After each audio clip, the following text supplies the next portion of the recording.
What's going on, guys? Brandon here with Exotic Cars 19, doing another one of these overview videos. I've done really analytical reviews here and there. For the most part, I want to get away from that just because it's a little boring. Honestly, instead of talking about every little function in a car, I'd rather just talk about kind of how a car drives. But more than that, this car, it's a 2016 Jaguar F-Type R, and this is actually going to be mostly based off value proposition because you guys know about this car, but I still see it and I kind of, put it in my head as a six-figure car. However, I mean, as you guys know, probably if you kept up with the market, they're obviously, not necessarily investment cars. They were not low volume by any means. So they're at a certain price point to where they're attractive to people who wouldn't have been interested in a new one. So let's talk about this one in particular here. This is a 2016. What they did in 2016 past 2015 on the R's anyway is, the big one is they added four-wheel drive. So in 2015, it was the first year of the F-Type, R, and so at the time they were rear-wheel drive, but all the analysts were saying they're undrivable, they're oversteery mess and all that stuff. But they really refined it and did a little bit more than just that with this one here. So puts down power tremendously better than the previous years. They added a little bit of aero kits on the bottom, just a little bit of this and that. And at the time, they started for about $104,000. Optioned out, you're looking at $110,000. With really nice options, carbon ceramic, so on and so forth, you're looking at about $130,000. But you don't have to look too hard to go on Auto Trader or anything like that and find them for under $70,000. And at that point, it's kind of a different car in the used market in that what it used to rival with, I guess, as it is, just British cars don't retain value when they're not low volume. So like I said, you don't have to look terribly hard to find it under $70,000. So that's what this video is going to be all about, is that it's kind of attractive to people looking at the second-hand market.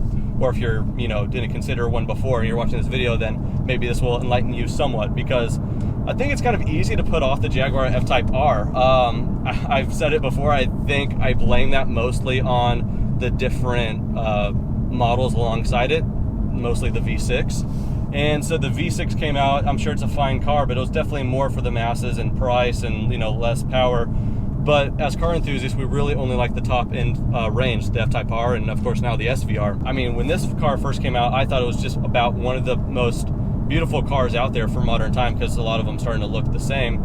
This was like the first one for me from Jaguar since the E-Type, and the E-Type was obviously a very pretty classic car. In fact, Enzo Ferrari said it was the best looking car of all time at his time.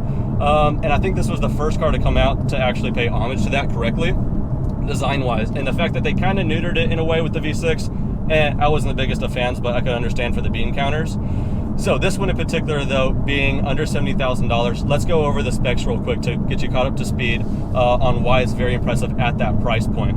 Well, for one, it uses this one, of course, the R. It's a supercharged 5-liter V8 engine. That's really where the money is at with this car. The soundtrack, everything it produces, unbelievable. 550 horsepower, and you're looking at 502 pound-feet of torque. It does weigh a bit more than the 2015 with the all-wheel drive system added. You're looking at about 4,000 pounds, and once you start looking at that, you're reminded that this wasn't meant to be an outright too serious sports car or supercar anyway, but it is a sports grand tourer, being that you could daily drive this if you wanted to.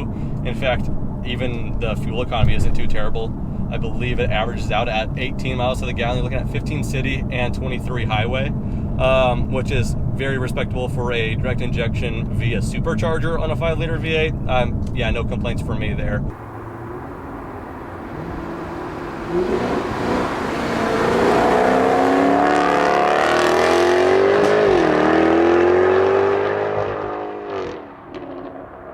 One quick comparison with the previous, the 2015 R, it is quicker in the quarter mile, except the trap speed is actually slower, which is to be expected with the four-wheel drive.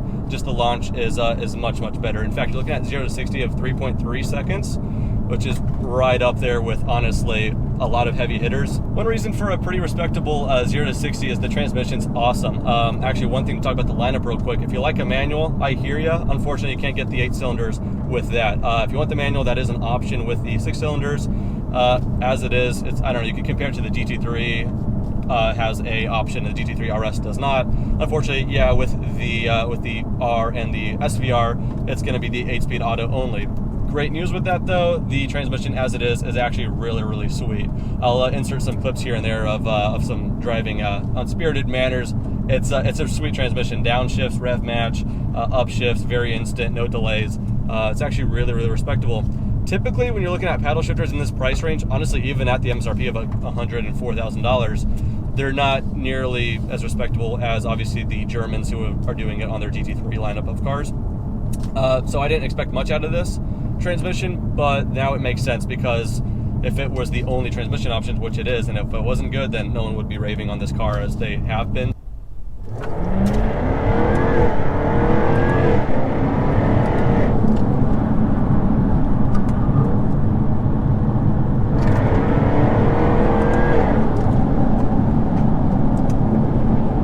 I'll summarize it this way. This car, especially for its price, is totally apologetic free. I mean, there's nothing to apologize with this car here, whereas typically it was like the value's not too bad, sounds nice, engine's nice, drives okay, but you know, it's acceptable if it, you know, the whole dash is peeling apart because it's hand built.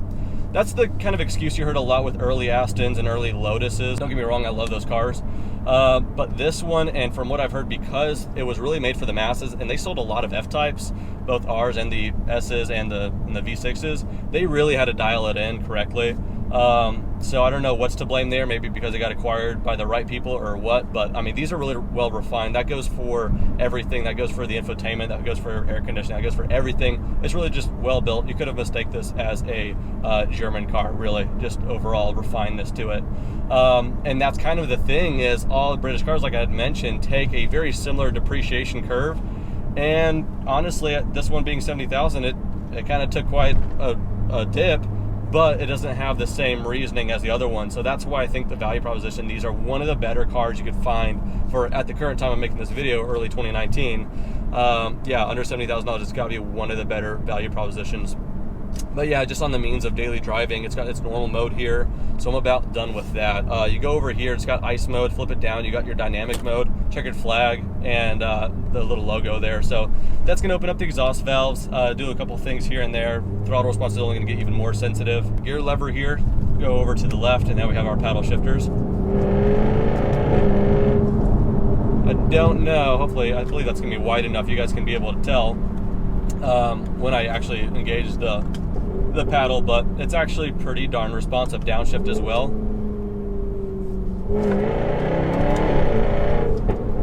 I mean, it's really, really torquey too for non-turbocharged. That's where I'm just like always, if had the option, I try to go larger displacement.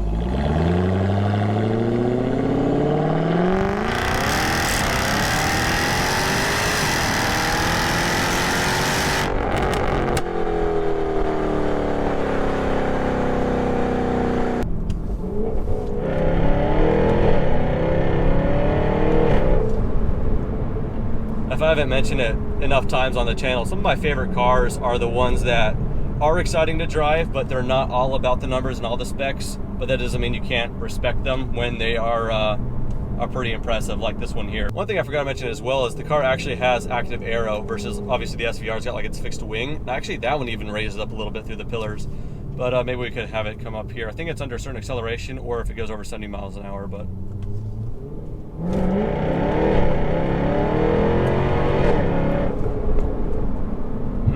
Nah, it's a little camera shy.